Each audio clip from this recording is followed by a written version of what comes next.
বারিক আলাইহি। বন্ধুগণ, আজকে আমি আপনাদের সামনে কোরআন মাজিদ থেকে কয়েকটা আয়াত তেলাওয়াত করেছি এবং আল্লাহর নবী মুহাম্মদ সাল্লাল্লাহু আলাইহি সাল্লামের একটি হাদিস পড়েছি। সে আয়াত হাদিসকে সামনে রেখে আমি আমার বক্তব্য ইতি করব। আমা তৌফিকি ইল্লা বিল্লাহ। তাই আল্লাহর কাছে দোয়া করি, রব্বুল আলামিন আমি যা কিছু বলবো যেন সহি হাদিস এবং কোরআন থেকে বলতে পারি এবং তার প্রতি ছোট বড় সকলে যেন আমরা আমল করতে পারি, তার জন্য আল্লাহ আমাদেরকে তৌফিক দেন। পড়ুন আল্লাহুম্মা আমিন। এই ভাই, তোমরা গল্প কেন করছো? তো জি গল্প করিও না, লাগিয়ে দাও, ছেড়ে দাও, বেঁচে যাও। ভাই মুসলমান, আমি আপনাদের এলাকাটাতে নতুন, হয়তো মোবাইলে দেখা হইবেন কিন্তু সরাসরি হয়তো কত লোক দেখেননি। তবে আমি যতক্ষণ স্টেজে থাকবো আল্লাহর কাছে দোয়া করছি আমার মুখ দিয়ে যেন বাজে কথা না বাড়াই, আর যদিও কোনোটা বের হয়ে যায় আল্লাহ যেন আমাকে ক্ষমা করে। আল্লাহুম্মা আমিন। আজকে দিনী মজলিস, দিনী বৈঠক, এটা কোনো গান বাজনা হাসি মজাক ঠাট্টির মাহফিল নাই। হাসি মজাক বাড়াতে তো আমরা করছি, বাজারে করছি, চায়ের দোকানে করছি, রাস্তাঘাটে করছি।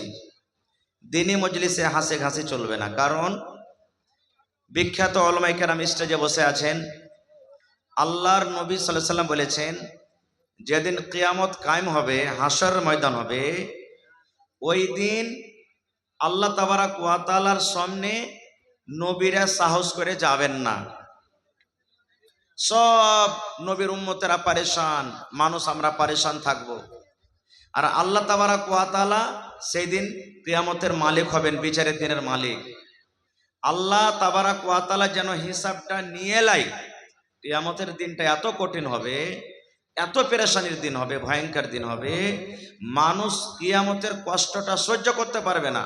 তখন খুঁজে বেড়াবে মানুষকে যে আল্লাহর কাছে একটু সুপারিশ করার জন্য, কাহ কি ধর না রে, কাহ কি ধর, যে আল্লাহকে বলবে আল্লাহ জান্নাত জাহান্নাম যা দিবে আল্লাহ দিও, কিন্তু হিসাবটা আল্লাহ তুমি তাড়াতাড়ি করে নিয়ে নাও। আদম নবীর কাছে যাবেন, ইব্রাহিম নবীর কাছে যাবেন, ইসমাইল নবীর কাছে যাবেন, প্রত্যেক নবীর কাছে যাবেন, কিন্তু সব নিজের উজুর পেশ করবেন। আমি ওদিকে যাব না। তবে একজন নবী ছিলেন, যেই নবীকে আল্লাহ আদেশ করেছিলেন নিজের বেটাকে কুরবানি করো, সে নবীটার নাম বলতে পারবেন? একটু জোরে বলেন। হ্যাঁ, আমি যতক্ষণ থাকবো একটু কথা বলতে হবে আপনারাকে। ইব্রাহিম নবী 3 জায়গাতে মিথ্যা কথা বলেছিলেন, শরীয়তের নিগাতে আসলে ওগুলো মিথ্যা নয়। এবার যখন লোকেরা তার কাছে যাবেন কিয়ামতের মাঠে, তো বলবেন যে আমি যেতে পারবো না আল্লাহর কাছে। লোকেরা বলবেন যে আপনি হলেন খালিলুল্লাহ, আল্লাহর দোস্ত, আল্লাহ আপনাকে আগুন থেকে বাঁচালছেন, আপনি নিজের ছেলেকে কোরবানি করতে গেছিলেন, তো একটু আল্লাহর দরবারে সুপারিশ করেন, আল্লাহ যেন আমাদের হিসাব কিতাবটাকে নিয়ে লাই। ইব্রাহিম নবী কি বলবেন জানেন?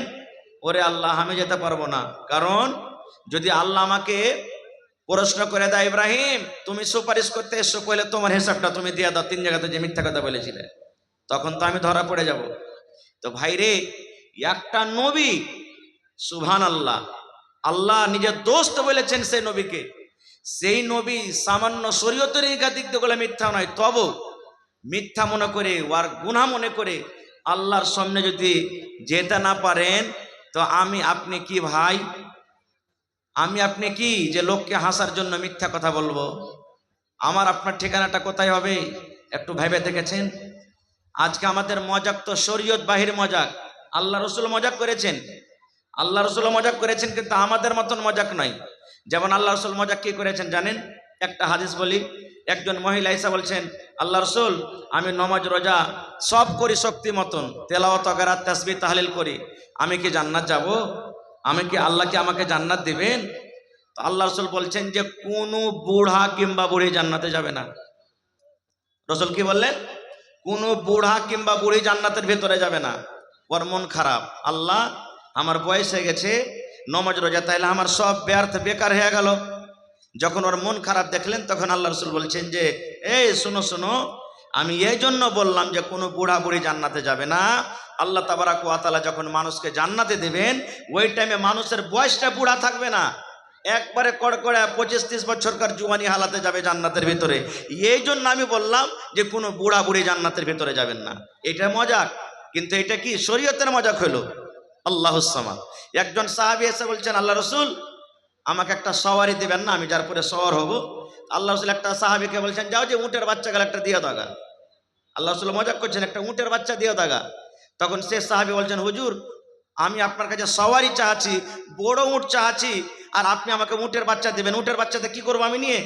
আল্লাহ রসুল হাসছে আর বলছেন যে আরে পাগল, যে উটের বাচ্চাটা তোমাকে দিব ও তো বড় হয়েছে, ও তো একদিন কাহরের বাচ্চা ছিল, এই জন্য তো আমি বললাম যে উটের বাচ্চাটাকে দিয়ে দাওগা। এগুলা হলো মজাক। আর আমাদের মজাক তো কোনো আইল কি আর নাচ পাঘা নেই। সুবহানাল্লাহ। খায়ের যা হোক, আমি ওদিকে যাব না ভাই। ভাইরে, আজকে আমি আপনাদের সামনে যে বিষয়টি নিয়ে আলোচনা করেছি, যে এই জমিনে পৃথিবীতে আমরা মুসলমান, যারা ইসলাম মানে না, বুঝে না, জানে না, তারা তো বলে বলে, আমরা মুসলমানও বলি যে আল্লাহ তাবারাক ওয়া তাআলা এই পৃথিবীতে মেয়েদের কোনো মান সম্মান দেয়নি, বেটির কোনো মান সম্মান দেয়নি। তো মেয়েদের মান সম্মান শরীয়ত কতখানি দিয়েছে, আজকে আপনাদের সামনে দু চারটা কথা বলবো।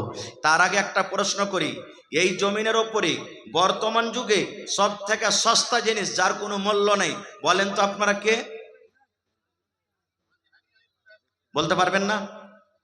জমিনের ওপরে সব থেকে যার মূল্য নেই, সস্তা, যার কোনো আহমিয়তি দিই না আমরা, বলতে পারবেন না? আচ্ছা ভাই, আপনারা কেউ বলবেন হয় যে মল্লা যে নুন হবে, লবণ, নুন অত কম করে সস্তা গেলে 10 টাকার নিচ পাবেন না, 10 টাকা কেজি নাকি? বলবেন যে মৌলানা পানি, 1 লিটার পানি কিনতে যান 20 টাকা লাগবে আপনাকে।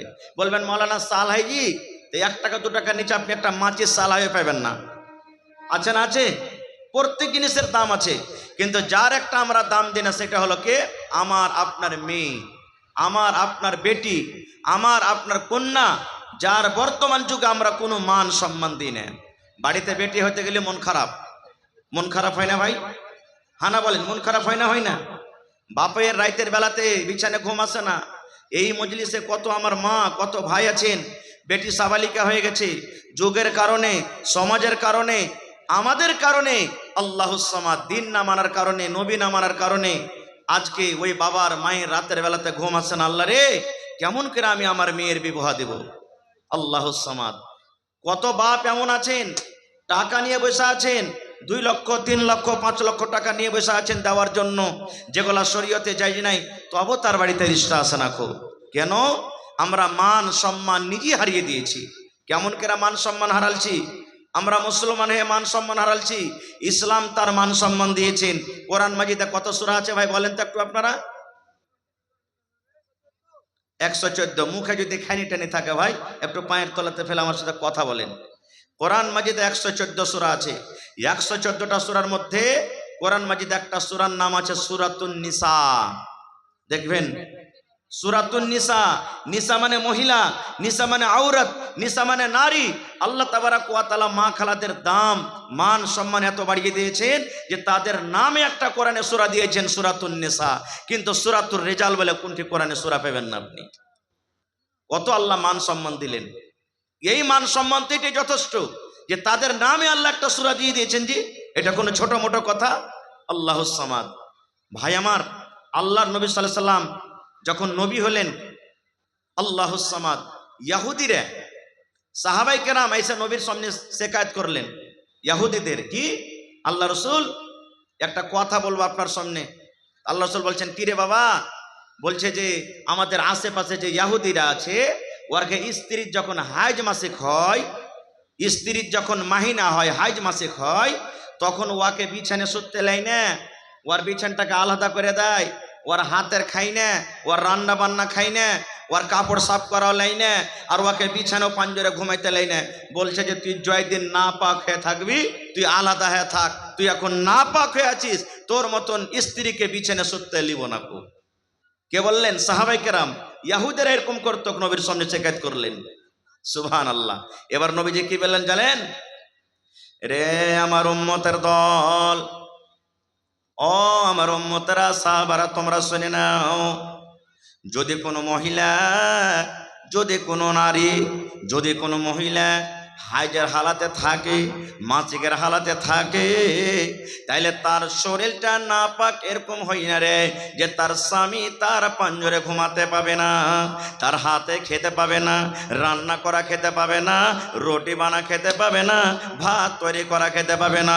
সব করে তুমি খেতে পারো, তার গায়ে গা লাগিয়ে তুমি ঘুমাইতে পারো, তোমার স্ত্রীকে তুমি চুমা খেতে পারো, তার ভাত রান্না তুমি খেতে পারো, তোমার স্ত্রী তোমাকে পানি দেবে দেবে তুমি গোসল করতে পারো, তোমার কাপড় সাফ করে দেবে তুমি পরতে পারো।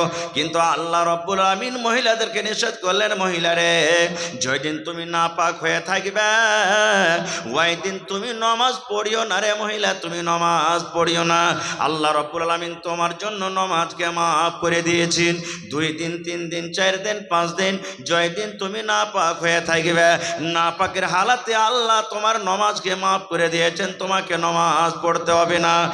আর যদি রমজান মাসে তোমার হাজ মাসিক চালু হয়ে যায়, তাহলে যেদিন তুমি নাপাক হয়ে থাকবে রে মহিলা, তুমি রোজা ছেড়ে দাও, তুমি রোজা রাখিও না।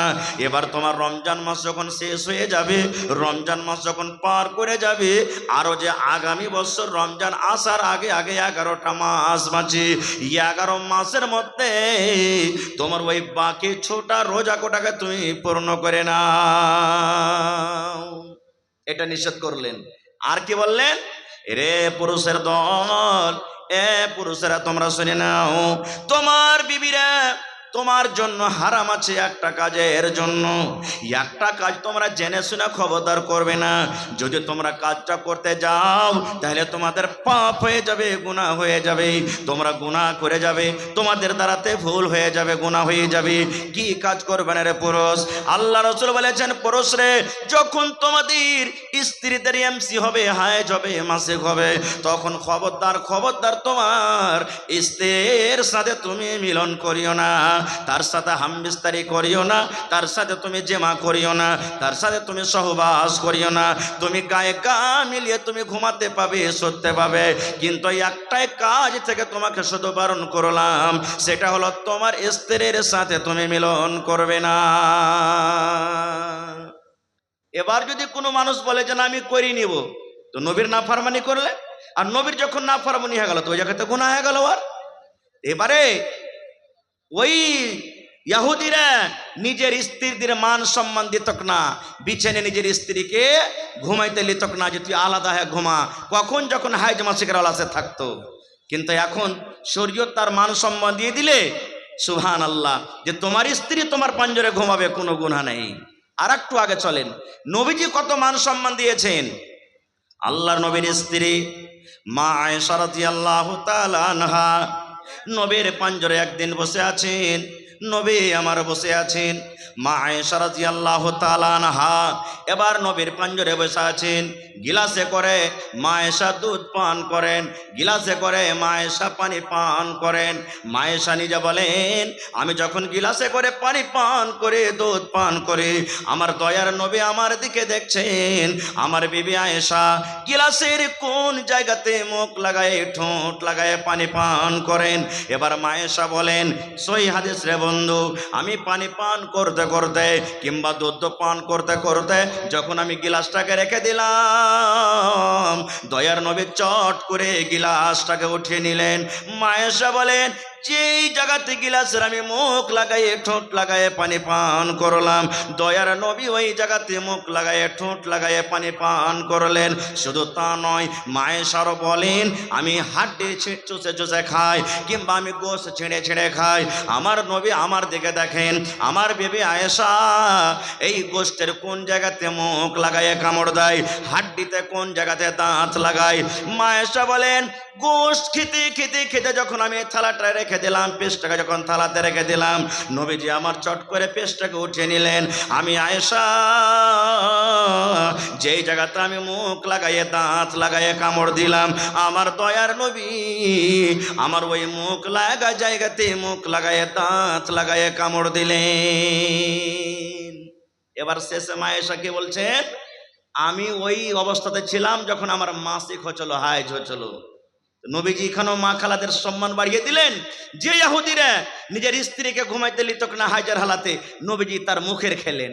হায়রে আল্লাহ, কেমন মহব্বত ভালোবাসা জি ভাই। আর আমাদের মহব্বত ভালোবাসা কি জানেন? কোনো ভাই যদি ভাত খেতে বেঁচেছে, রুটি খেতে বেঁচেছে, তরকারি খেয়েছে, খেতে খেতে চাইটি ভাত যদি বেশি হয়ে যায়, আর ওর স্ত্রীকে যদি করে, রে হালে আমার মা ভাত কটা খেতে পারলাম না, তুই খেয়ে লেগা। তো মা খালারা কি জবাব দিবেন? হ্যাঁ, তোমার পুঁটা পড়া ভাত খেতে যাচ্ছি আমি, হ্যাঁ আমার কি চি নাই। ওর বেটারকে কবে, যা রে হতলা, যা দিয়ে দেখা ছাগলটাকে দিয়ে দেখা, যা যা দিয়ে দেখা। ওর মুখের কিন্তু খাইবে না খুব। এই তো আমাদের মহব্বত ভালোবাসা। এই ভাই মুসলমান, আর একটু আগে চলেন। মক্কার লোকেরা কি করত? এটাতে ইহুদের কথা বললাম। আর কি করত মক্কার লোকেরা? সুবহানাল্লাহ।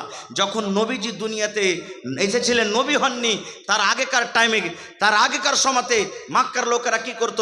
আল্লাহ তাবারাক ওয়া তাআলা সেটা কোরআনে বলছেন, ওয়াইদা বুশিরা আহাদুহুম বিল উনসা যাল্লা ওয়াজহুহু মুসওয়াদ্দাও ওয়া হুয়া কাযীম। ওরে আল্লাহ, আজকে যদি আমার আপনার বাড়িতে দুটা তিনটে চারটে মেয়ে হয়ে যায়, মন খানা ভারী হয়ে যায়, বাবার রাতের বেলাতে ঘুম আসে না, কত ভাই নিজের স্ত্রীকে মারে আর গালি দেয় আর বলে, এরে হারামের বেটি হারামি, এরে খব্বিসের বেটি খব্বিস, তোর পেট থেকে শুধু কেন মেয়ে হয়, তোকে তালাক দিয়ে দেব, তোর মতন বিবিকে বাড়িতে রাখবো না, কত রকম নানা প্রকারের আল্লাহ গালি দে। ওরে আল্লাহ, আল্লাহ রাব্বুল আলামিন বলেন, দুনিয়ার মানুষ রে, ওই মক্কা নগরে, মক্কার জমিতে যখন আমার নবী নবী হননি তার আগে কার ঘটনা?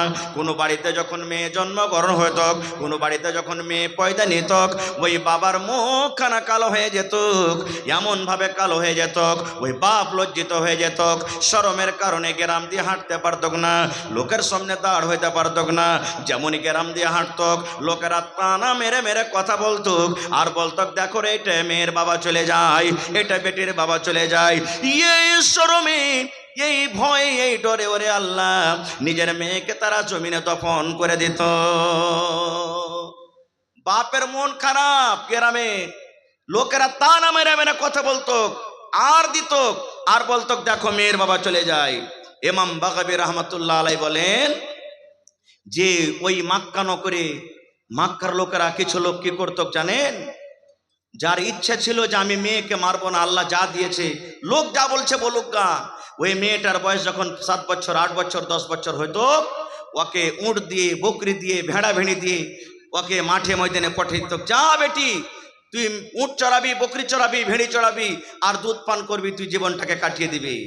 আর যে লোকটা লজ্জা মনে করত, না বাড়িতে বেটি এসেছে, এরকম বেটিকে বাড়িতে রাখা হবে না, ইয়ার জন্য আমি মুখ পাই না, দেশে মুখ দেখাইতে পারি না, তখন ওই বাপ কি করত? ওরে সুবহানাল্লাহ, একটা কোদল নিত। কি নিত ভাই? একটা কোদল নিত, আর কোদলটাকে নিয়ে জঙ্গলের ভিতরে চলে যেত, নিজের স্ত্রীকে জানাইত না। ইমাম বাগাবী রাহমাতুল্লাহ আলাইহি বলছেন যে কোদল নিয়ে জঙ্গলের ভিতরে চলে যেত, আর চলে যাওয়ার পর জঙ্গলের ভিতরে বেটিকে দফন করবো বলে একটা গর্ত খাল করে চলে আসতো বাড়ি।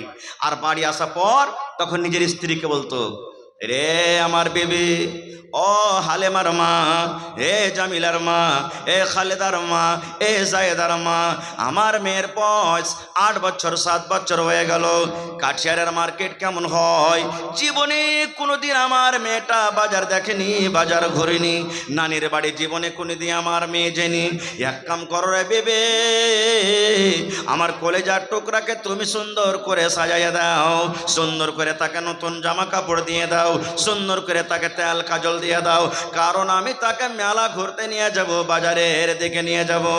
হায় রে মা, মা জানত না আমার স্বামী কেন আমাকে এরকম কথা বলেন। মা মনে মনে বলতো, আল্লাহ রে, আমার মেয়েটাকে মনে হয় আমার স্বামী আর মারবে না, তারপরে দয়া হয়ে গেছে, তারপরে ময়া হয়ে গেছে, তাকে ভালোবেসেছে, যার কারণে এত সুন্দর করে কথা বলেন। মা খুশি খুশি হয়ে, ওরে আল্লাহ, সুন্দর করে নিজের মেয়েকে গোসল দিয়ে, নতুন জামা কাপড় পরায়ে, তেল কজল দিয়ে নিজের স্বামীর হাতে তুলে দিতেন। এবার স্বামী কি করতেন? নিজের মেয়ের হাত খানকে ধরে টানতে টানতে টানতে মেলা দেখার বাহানাতে কোথায় নিয়ে যেতেন? ওই জঙ্গলের ভিতরে তাকে নিয়ে চলে যেতেন, যে জায়গাতে কোনো বাড়ি নাই, যে জায়গাতে কোনো গ্রাম নাই, যে জায়গাতে কোনো লোকজন নাই। এবার হাঁটতে হাঁটতে মেয়ে বলতো, আব্বা গো, কোথায় আপনি আমাকে নিয়ে যান? এই জায়গাতে কোনো বাড়ি নাই, এখানে কোনো দোকান দোকান নাই, এখানে কোনো লোকজন নাই, এখানে কোনো রকমের মেলা নাই, বাজার নাই, কোথায় আপনি নিয়ে যাবেন? এবার আব্বা বলতেন, বেটি রে, এই জঙ্গলের পর, এই জঙ্গলটা পার করার পর একটা বাজার আছে রে মেয়ে, ওই বাজারে তোমাকে নিয়ে যাব, তুমি তাড়াতাড়ি করে চলো। এই কথা বলতে বলতে ওই জঙ্গলের ভিতরে যেখানে গর্ত করে এসেছিল, গর্তর পাঞ্জরে নিয়ে যেত।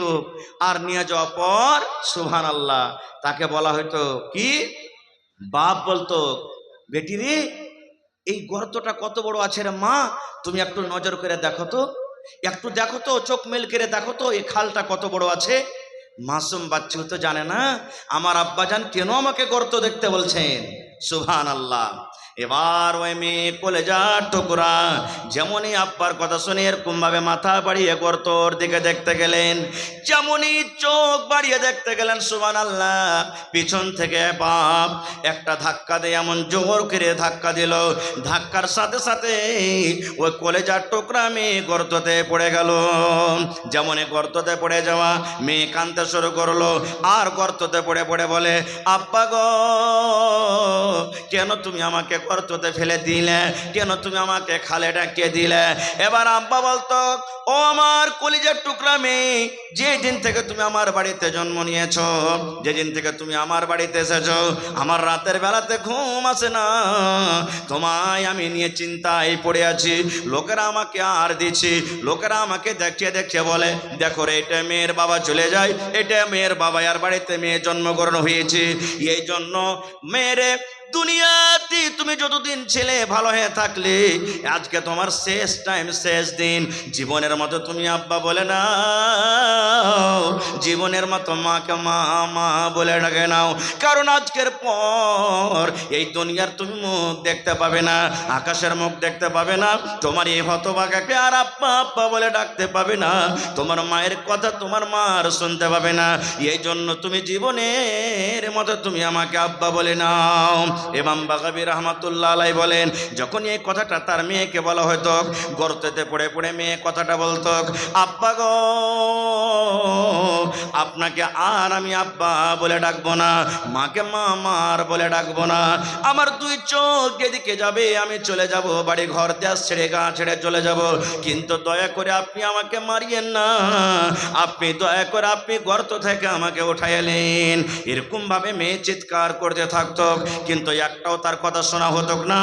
ওই মেয়েকে, ওই বেটিকে, ওই কলেজার টুকরাকে জিন্দা তাকে জমিনে দফন করে বাড়িতে চলে আসতো।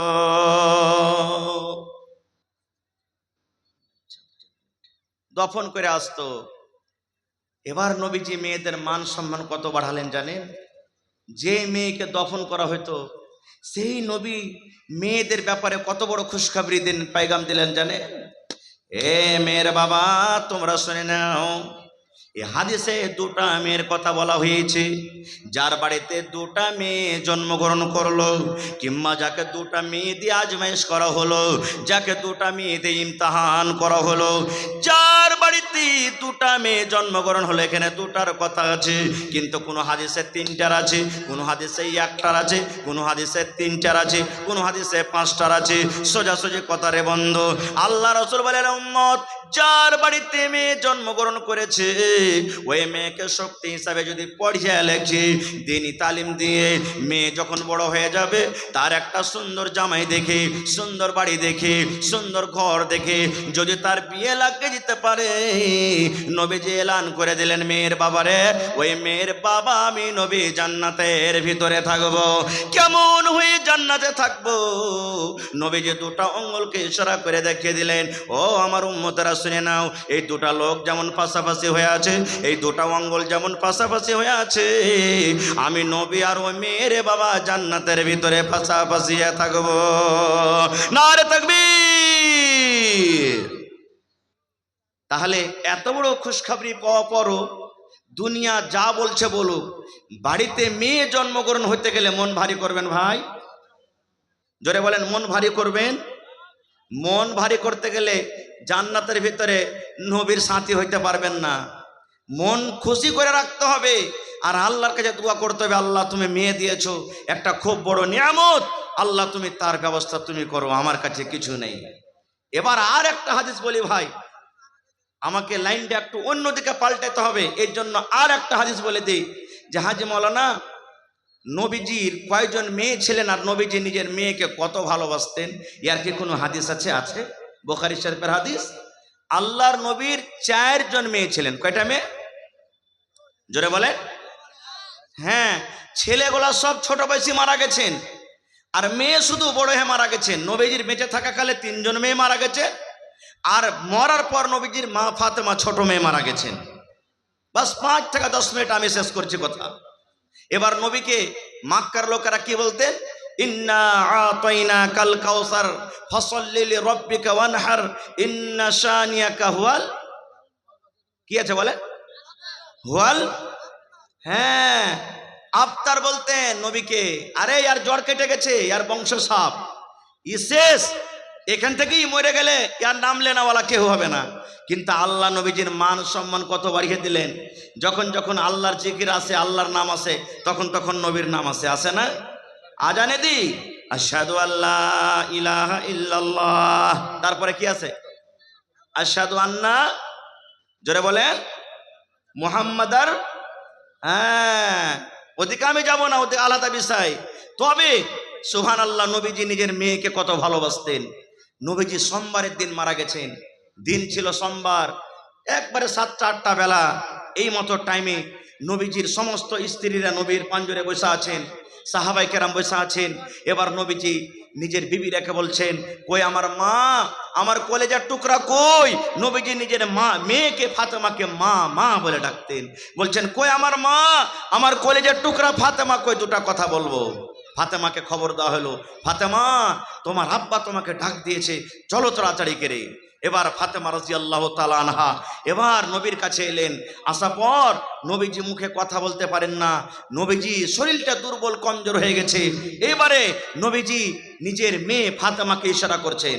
কি ইশারা? রে আমার কলেজা টুকরা মেয়ে, ও বেটি ফাতেমা, আমার বিবিরা আমার পাঞ্জরে বসে আছেন, আমার সাহাবীরা আমার পাঞ্জরে বসে আছেন। মা গো, আমি তোমাকে আস্তে করে কিছু কথা বলবো, যেন আমার কথাগুলো আমার সাথীরা না শুনে, আমার সাহাবীরা না শুনে, আমার কথা যেন আমার বিবিরা না শুনে। ও মা ফাতেমা, তোমার কানটা আমার মুখের কাছে লাগাইয়া দাও, আমার মুখের কাছে তোমার কানখানা লাগাইয়া দাও। আমি তোমাকে আস্তে আস্তে করে কিছু কথা বলবো, যেন আমার কথা আমার সাহাবীরা শুনতে না পায়। ফাতেমা, তোমার কানটা মা আমার মুখের কাছে একটু লাগতো, আমি তোমাকে কিছু আস্তে করে কথা বলবো। যখন কথাটা বলা, আল্লাহ নবীর স্ত্রীরা বলছেন, আল্লাহ কি হলো? নবীজি কোন এমন কথা বলবেন যেটা আমরা জানতে পারলাম না? সাহাবায়ে কেরাম বলছেন যে নবীজি নিজের মেয়েকে কোন এমন কথা বলবেন যে আমরাকে জানাবেন না? সুবহানাল্লাহ, আমরাকে জানাবেন না। ওরে আল্লাহ! এবার মা ফাতেমা রাদিয়াল্লাহু তাআলা আনহা আব্বার কথা শুনে এবার নিজের কানটাকে নবীর মুখের কাছে লাগালেন। নবী আস্তে আস্তে করে কোন এমন কথা বললেন, ফাতেমা কাঁদতে শুরু করলেন, কাঁদতে লাগলেন, নবীর কথা শুনে কাঁদতে লাগলেন। এবার নবীজি দেখলেন, আহারে, আমার কথা শুনে আমার মেয়ের কলিজা ফেটে গেল, অন্তর ফেটে গেল, চোখে পানি এসে গেল। এবার নবীজি আবার বলছেন, বেটি রে, তোমার কানটা আর একবার আমার মুখের কাছে লাগাও, তোমাকে আর একটা কথা বলবো। আবার দ্বিতীয়বার মা ফাতেমা বললেন, আমি কানটাকে নবীর মুখের কাছে লাগালাম। নবীজি আমাকে আস্তে আস্তে কোন এমন কথা বললেন। এবারে মা ফাতেমা কিন্তু হাসতে লাগলেন। প্রথমবার কোন কথা বললেন? কানতে লাগলেন। দ্বিতীয়বার নবীজি কানে কানে বললেন, মা ফাতেমা হাসতে লাগলেন। শেষ কথা, আমি ওদিকে যাব না। নবীজি দুনিয়া থেকে চলে গেলেন। নবীর মৃত্যুর কিছুদিন পর একদিন মা আয়েশা রাদিয়াল্লাহু তাআলা আনহা, এটা হলেন মা ফাতেমার সতার মা, আল্লাহ নবীর একজন স্ত্রী, একদিন ফাতেমাকে বলছেন, বেটি রে, একটা কথা বলবো মা। বলছে কি? বলছে, বেটি রে, যখন তোমার আব্বাজান মারা যাবেন, যেদিন তোমার আব্বাজান দুনিয়া থেকে চলে যাবেন, ওই দিন বেটি রে কোন এমন কথা নবী তোমার কানে কানে বলেছেন বেটি রে, যেটা আমরা শুনতে পাইনি, আমাদেরকে জানাননি। প্রথম কথা, নবী তোমার কানে কানে যখন বললেন তুমি কাঁদেছিলে, তোমার চোখে আমরা পানি দেখেছি। আর দ্বিতীয়বার যখন তোমার কানে কানে কোন এমন কথা বলেছেন, যে কথাটা শুনে তুমি মা হেসেছিলে, একটু কান্দা এবং হাসার কথাটা তুমি বলে দাও। এই আমার ভাইয়েরা, মায়েরা, খালারা শুনেন। এইবারে মা ফাতেমা কি বলছেন দেখেন, মা গো, এখন আমার আব্বাজান দুনিয়াতে নাই, এখন কিন্তু আমি বলে দেব, আমার আব্বাজান যখন আমার কানে কানে প্রথম কথা বললেন আমি কেঁদেছিলাম। এই জন্য কেঁদেছিলাম মা, আমার আব্বাজান আমার কানে কানে বললেন বেটি রে, এখন আমার যাওয়ার টাইম হয়ে গেছে রে মা, আল্লাহ রাব্বুল আমিনের তরফ থেকে অর্ডার হয়েছে, আর আমি দুনিয়াতে বাঁচবো না, এখন আমি দুনিয়া থেকে চলে যাব। তুমি এই হতবাটাকে, তুমি এই লোকটাকে তুমি জীবনের মতো তুমি আব্বা বলে ডেকে নাও, কারণ তোমার আব্বা জান আজকের পর থেকে আর দুনিয়াতে থাকবে না। আজকের পর তুমি এই লোকটাকে আর আব্বা বলে ডাকতে পাবে না। যেমন কথাটা বলা, মা ফাতেমা বলেন ওরে আল্লাহ, আমার আব্বা জান দুনিয়া থেকে চলে যাবেন, আমি কাকে আব্বা বলে ডাকবো? কি আমাকে মা মা মা বলে ডাকবে? এই কথাটা শুনে আমার চোখে পানি এসে গেছিল। আর যখন আমাকে দ্বিতীয়বার আমার আব্বা জান বললেন, আমি হাসলাম। আমার আব্বা জান এই কথাটা আমাকে বলেছিলেন, ও ফাতেমা তুমি কেঁদো না, কেঁদো না ফাতেমা, তুমি কেঁদো না, কেঁদো না বেটি রে, কেঁদো না, কেঁদো না, কেঁদো না, কারণ আমার মরার পর, আমার মৃত্যুর পর, আমার দুনিয়া থেকে যাওয়ার পর, আমার বংশের মধ্যে, আমার খানদানের মধ্যে সর্বপ্রথম যে আমার সাথে দেখা করবে সেটা হবে মা ফাতেমা তুমি। ঠিক আল্লাহ নবীর 6 মাসের মৃত্যুর পর মা ফাতেমা রাদিয়াল্লাহু তাআলা আনহা দুনিয়া থেকে চলে গেছিলেন। এই কথাটা হাদিসটাতে কয়েকটা পয়েন্ট আছে, আমি ওদিকে যাব না। একটাই মাত্র পয়েন্ট, যে জন্য আমি আজকে আপনাকে হাদিসটা শোনালাম, যে নবীজি নিজের মেয়েকে কত ভালোবাসতেন, যে ভাই, যে নিজের মতের কথাটা নিজের কলেজার টুকরা মেয়েকে বললেন, বিবিরাকে বললেন না, কোনো সাহাবীকে বললেন না। কিন্তু হায় রে আফসোসের কথা, আজকে আমরা নিজের মেয়েকে এত ভালোবাসি, যখন আমার আপনার যখন মত হবে তখন সবটি বেটা কটাকে ডাকবো আলাদা করে, আর বলবো রে শুন, ওখানে টাকা আছে, ওখানে ব্যাংকে টাকা আছে, ওখানে কেওলা আছে, ওখানে রসিদ আছে, আর ওই বাজারের জমিনটা তোরা ভাইগলাকে মিলে জুলে ভাগ করে নিবি। চুরি চপকে বাপ জানতে পারবে এখন বাঁচবো না মরে যাব, তখন সমস্ত ভালো ভালো জমিনগালা ব্যাটার ঘানা রেজিস্ট্রি করে দিবে, আর মেয়েরাকে দিবে কোন গালা জানেন? ওই যেগুলাতে ফসল হয় না, ধোয়াকা জমিন, ওগুলাকে তখন দিবে, যাহা তোরা ওগুলো লিয়ে ধেয়া করে ধরে খা। এই তো আমাদের মহব্বত ভালোবাসা। ভাইরে, এরকম মহব্বত ভালোবাসা দেখাতে গেলে আল্লাহ তাবারাক ওয়া তাআলা কিন্তু বকশিবে না। খার মেলায় কথা আছে বলার, আল্লাহ যদি হায়াত রাখেন ইনশাল্লাহ এই বিষয় নিয়ে কিছু আলোচনা করব, আরো মেলায় কথা থাকলো। তবে ভাইরে, এটা হলো মসজিদের জালসা না মাদ্রাসা? জোরে বলে হায় আল্লাহ, আপনারা গোশ ভাত খাননি নাকি যে ভাই? একটু জোরে কথা বলেন, এটা মসজিদের জালসা না মাদ্রাসার? মসজিদের জালসা। মসজিদটা কার ঘর, মানুষের না আল্লাহর? জোরে বলেন, আল্লাহর ঘর। আর আল্লাহর ঘর বানাইতে গেলে কি অফার এসেছে জানে? আল্লাহ রাসূল বলেছেন, মান বানা লিল্লাহি মসজিদান বানাল্লাহু লাহু বাইতান ফিল জান্নাহ। আল্লাহ নবী বলেছেন, আরে আমার উম্মত, আল্লাহ রাব্বুল আলামিনকে রাজি করার জন্য, আল্লাহকে সন্তুষ্ট করার জন্য আল্লাহর ইবাদতখানা, আল্লাহর এখানে ইবাদতখানা যে নির্মাণ করবে, আল্লাহ রাব্বুল আলামিন তার জন্য জান্নাতের ভিতরে এখন ঘর বানিয়ে দিবে। দুনিয়াতে আপনি মসজিদ বানাবেন, আর আপনার জন্য জান্নাতে আল্লাহ ঘর বানাবেন। এটা বিশ্বাস হয়েছে ভাই? এই হাদিসের পরে বিশ্বাস আছে? বিশ্বাস না থাকলেও বিশ্বাস করতে হবে। একটা উদাহরণ দিচ্ছি আপনাকে। আপনাদের এলাকাতে অনেক হাজি সাহেব আছেন, নাই? হাজি সাহেব আছেন না নাই? আছেন। দেখবেন হাজি সাহেবেরা যখন হজ করতে যায় তখন টাকা জমা করে হজ করতে যায় না? বছর 6 মাস আগে জমা করে, বছর 6 মাস 2 মাস 4 মাস আগে টাকা জমা করে। সুবহানাল্লাহ। যেমনই বাড়ি থেকে বের হলো, বাড়ি থেকে যাওয়ার আগে ওর মিনার মাঠে, ওর মদিনাতে, ওর মক্কাতে ঘর রেডি আছে। হ্যাঁ, কাঠিয়ার থেকে অমুক হাজি আসবে, ওর রুম নম্বর এতটি, ওর নাম এটা, বাবার নাম এটা, ওর এটা হলো ঘর তৈয়ার হয়ে আছে। শুধু তা নয়, বাড়িতে বসে থেকে থেকে মানুষ টাকাতে পাঠিয়ে দেয় মোবাইলে, দিল্লিতে ফ্ল্যাট কেনা রেডি করে রেখে দেয়, কলকাতাতে ঘর কেনা রেডি করে রেখে দেয়। এটা বিশ্বাস আছে না? এই যে আপনারা কিছুদিন আগে শুনেছেন যে চাঁদে তা মানুষ জমিন কিনেছে, শুনেছেন না শুনেননি? যে চাঁদে জমিন কিনেছে। আর ওটা যাক, একটা জেনারেল উদাহরণ দিই। আপনারা দিল্লি, পাটনা, পাঞ্জাব, আদিয়ানা, লুধিয়ানা সফর করেছেন। এবার যারা দিল্লি যাবেন 10 দিন, 15 দিন, 1 মাস আগে তারা টিকিট কাটবে যে আমি হালা ট্রেনে যাব। এবার যেমনই আপনার টিকিট কাটা হয়ে গেল, সাথে সাথে আপনাকে টিকিট মাসের একটা টিকিট দেবে কম্পিউটারওয়ালা। ওতে আপনার ট্রেনের নাম লেখা থাকবে, ওতে আপনার কোচ নম্বর লেখা থাকবে, কয়টা ট্রামে এখান থেকে ছাড়বে, কয়টাতে আপনাকে পৌঁছাবে, কত নম্বর আপনার সিট হবে, সবকিছু লেখা থাকে না থাকে না? যারা বলেন থাকে না থাকে না? থাকে।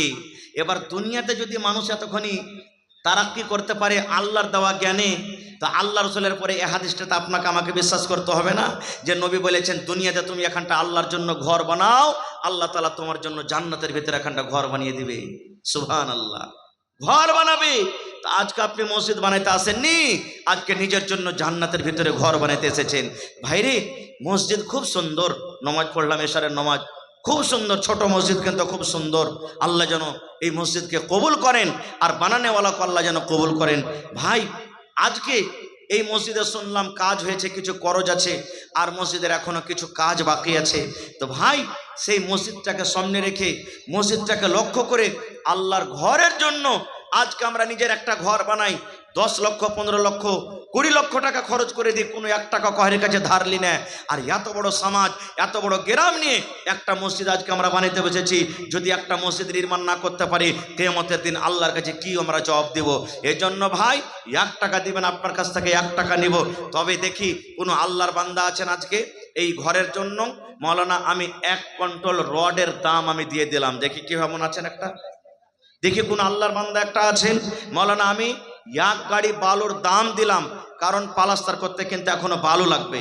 কোন আল্লাহর বান্দা আছেন, মৌলানা 10 বোরা, 15 বোরা, 50 বোরা সিমেন্টের যা টাকা লাগবে আমি দিয়ে দিলাম। দেখি কোন আল্লাহর বান্দা আছেন, দেখি 1 কুইন্টাল রডের দাম বা 1000 ইটের দাম দিয়ে দিলাম। আসেন তো দেখি এলাকার মধ্যে কোন আল্লাহর বান্দা, আল্লাহর বান্দি, বীর মুজাহিদ এমন আছেন আল্লাহর ঘরের জন্য 10,000 টাকা একটা লোক দান করতে পারবেন, একটা লোক 5,000 টাকা দান করতে পারবেন, এবং 50 বোরা সিমেন্টের আমি আপনার রাখলাম আপনাদের ওপরে। কেউ 1 বোরা, 2 বোরা, 3 বোরা, 5 বোরা, 10 বোরা করে 50 বোরা সিমেন্ট। দেখি কোন আল্লাহর বান্দা আছেন এত বড় মজলিসে। মায়েরা খালারাকে বলবো, মায়েরা খালারা আপনারাও দানগালা দিয়ে পাঠান, নাকের, কানের, হাতের, পায়ের যা আপনাকে গহনাগাঠি আছে, আংটি, আপনারা দান গলা দিয়ে পাঠান। এবং কমিটির লোককে বলবো মা খালারকে পিন্ডালে চাদর দিয়ে পাঠান আপনারা তাড়াতাড়ি করে, আর চাদর ভর্তি করে মায়েরা খালারা দিয়ে পাঠান। আপনারা সময়টাকে নষ্ট না করে ভাই, আমার হাতে 10 থেকে 15 মিনিটে আপনারা নিজের নিজের মূল্যবান দানগুলিকে দিয়ে দেন, কারণ আমার পর আরো 2 জন বক্তা আছেন, তারাকে আপনাকে শুনতে হবে। এই জন্য সময়টাকে আপনারা এদিক ওদিক না কাটিয়ে 10 থেকে 15 মিনিটের মধ্যে একটু আল্লাহর রাস্তে আসেন তো। এবং দেখি 25 জন লোকের কাছে আমি আবদার করলাম 1000 টাকার টাকা, 2 বোরা করে সিমেন্টের দাম। দেখি সর্বপ্রথম বিসমিল্লাহকে করবেন 5000, 10,000। দেখি কোন আল্লাহর বান্দা আছেন সিমেন্ট কিংবা 1000 টাকার টাকা, 25টা লোক। দেখি কোন আল্লাহর বান্দা আছেন। ভাই, জীবনে কত টাকা আসে, কত টাকা চলে যায়, সুবহানাল্লাহ। ভাই, এই দেখেন আমার হাতে সর্বপ্রথম একটা দান এসেছেন, 2000 টাকার একটা দান এসেছে, মাশাআল্লাহ। এটা মাশাআল্লাহ। ভাই সালাম করবেন না, সালাম করবেন না? কি নাম ভাই? তাজামুল হক ভাই। এখন 2000, আগে 1000, 3000 হইলো, আর 2000 দিয়ে 5000 পারবেন না ভাইজি? হয়ে গেল।